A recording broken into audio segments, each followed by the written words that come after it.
Welcome to our channel of IGNOU audiobooks. Indira Gandhi National Open University, School of Gender and Development Studies, SOGDS, Bachelor's Degree Programs.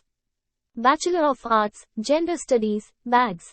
Semester 3. BEGLA-137 Language Through Literature.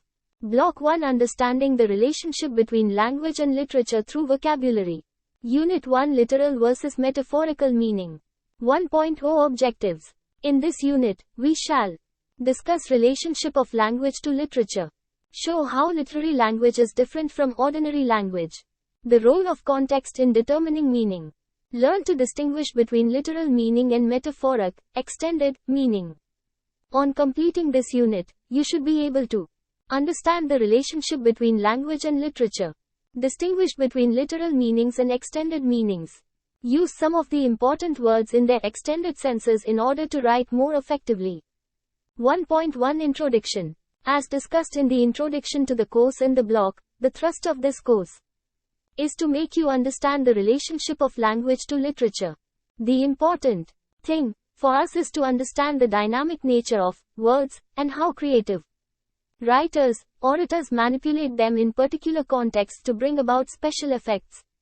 Before we undertake a detailed discussion on how words have a number of different meanings and how their meanings get extended, it would be appropriate here to first explain the dynamics of language, its spoken and written modes, which lead to the centrality of dialogues in drama, a little bit on free indirect discourse in the context of short story, novel. In other words, the creativity in language involves the use of the available possibilities of language in order to create new communicative possibilities.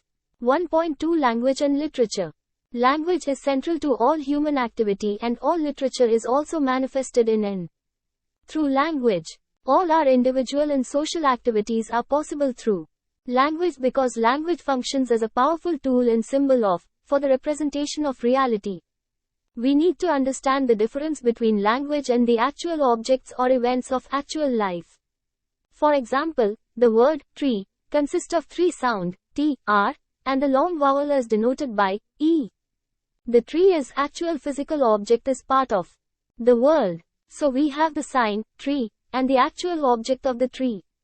When the sign, which is born out of use in society, gets associated with the object for its users, then the sign can be said to have meaning. This is how meanings get associated to spoken words and we begin to call them words and the larger units as sentences etc. Language is a versatile medium of communication. It is used for all kinds of human communication, in gossip, in commercial transactions, in political persuasion, in scientific reports, in advertisement and in literature, etc.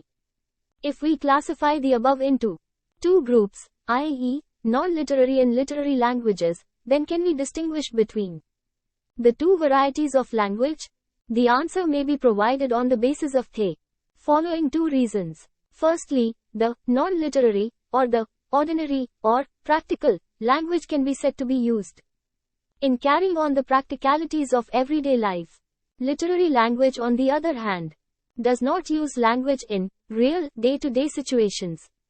The literary language may be like or analogous to ordinary language, as in novels or dramas, but it does not carry forward the actual happenings between real people, such as meeting, praising, giving a loan, making a transaction, teaching a class etc.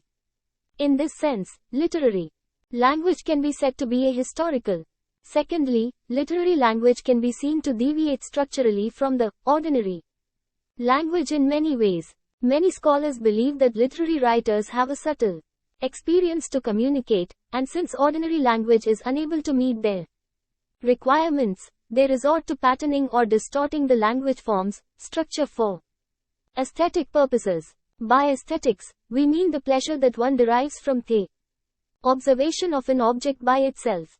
This joy is not related to any practical use of language. For example, Roman Jakobson, Linguistics and Poetics, a closing statement in T.A. Sabiok, ed. Style in Language, MIT Press, cites an example where a lady says, I like Ike, when someone asked why she didn't say, Ike for me, or, I like Eisenhower. President Eisenhower of USA was known as Ike. She replied that the expression she used has a pleasure of its own. Similar is the case of all literary language.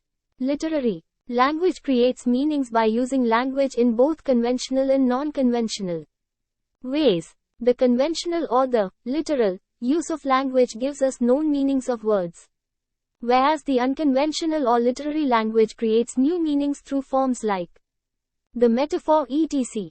The present block will introduce you to the way meanings are extended or recreated in literary language. Language as a medium of communication functions mainly through two modes, i.e., spoken and the written. We use the spoken medium in our daily communication, and the written medium in all our writings and readings, official or otherwise. These two modes have some significant differences which are as below. 1. We speak and listen to speech, so vocal and auditory systems are used. We write and read what is written and hence it involves our visual capacity. 2. Speech, minus the recording system, is transient, for it dissipates in air after it is spoken. Writing can be presented as record. 3. Speech has different degrees of pauses and it uses intonation contours for statements, questions, special focus etc. Writing exploits punctuations to give a rhythm of language, and also we can have diagrams, graphs, charts and equations in writing. 4. Speaker and hearer are generally close and here there is greater integration between the two. Writing generally involves some distance between the writer and the reader and hence it involves distance between the interlocutors. 5. Since the interlocutors are present, which is assumed, resulting in utterances which are grammatically incomplete. Due to distance, writing generally is more grammatically complete. Although the two are different modes of language but they are not entirely exclusive, e.g., we can find elements of speech in written dialogues as in novels and dramas, or even have the written form in speech as in the news broadcast, telecast over the radio, TV. All dramas, plays, are constructed on the pattern of oral speech, dialogues. Dialogues in drama function at two levels as shown in the diagram below from short 1989 is to 49, m. Short 1989, Discourse Analysis and the Analysis of Drama. In R. Carter and P. Simpson, eds. Language, Discourse and Literature, London, Unwin.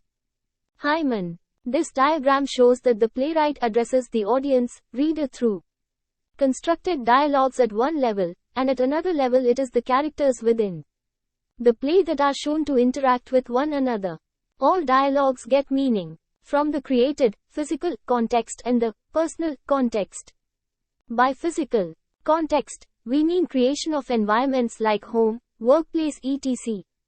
And the personal context encompasses social status and groups memberships by virtue of which characters speak. About dialogues you will learn more in later blocks. In writing, we generally come across two varieties of speech, the direct speech and the indirect speech. Look at the two structures below.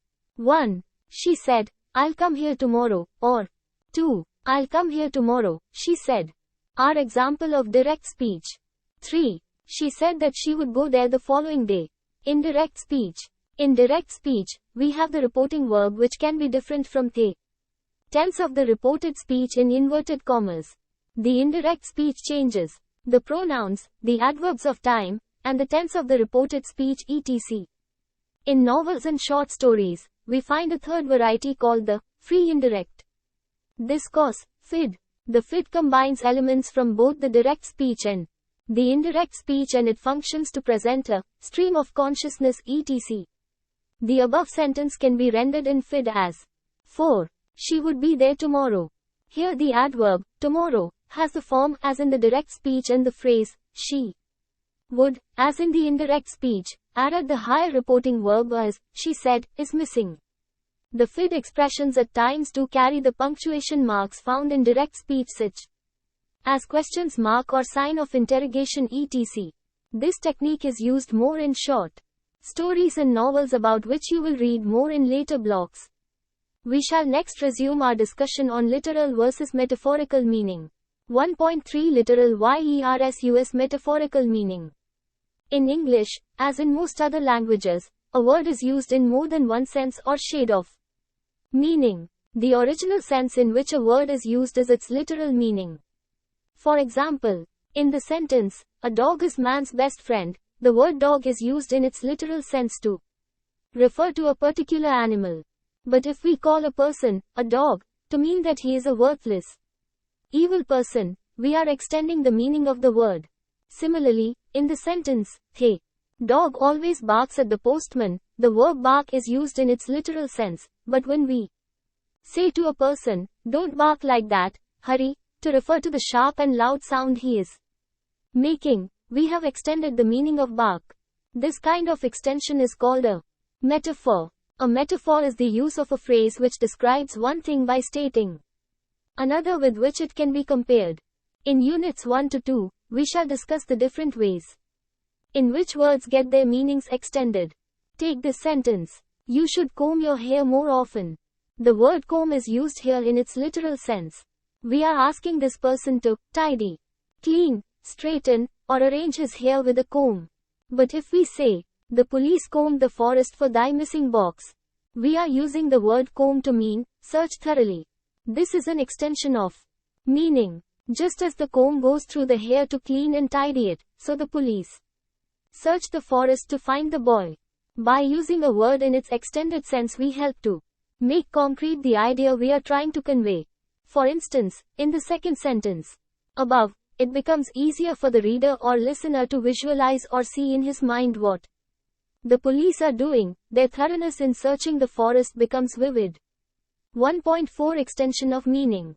1.4.1 From a concrete object to an abstract idea.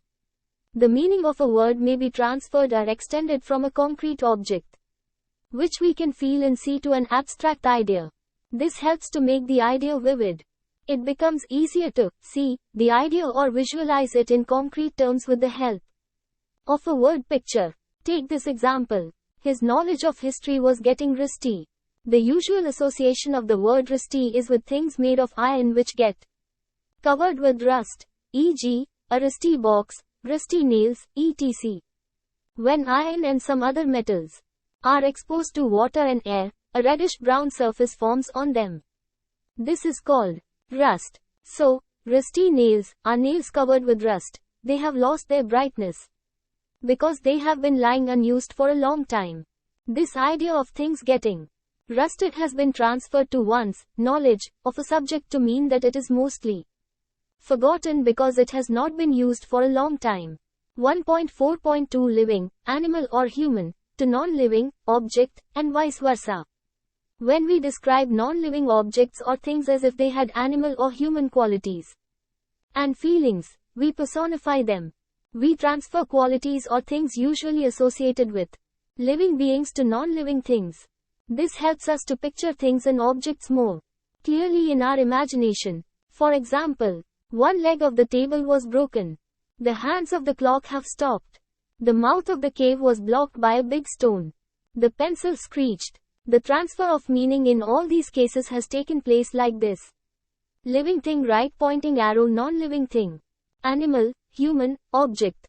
Right pointing arrow. E.g., leg of animal, leg of table. The transfer of extension may be the other way, too, that is, non-living thing, right pointing arrow, living thing. E.g., he is a crooked person. Usually, the word crooked is used to describe a rod or a stick, i.e., one which is not straight, but is twisted and bent. Similarly, a crooked person is one who is dishonest, that is, not straight in his dealings. 1.4.3 Animal to human and vice versa. Look at this expression. He's a real chameleon. Now what is the extension here? A chameleon is a small lizard which can change its color to match the color of the background.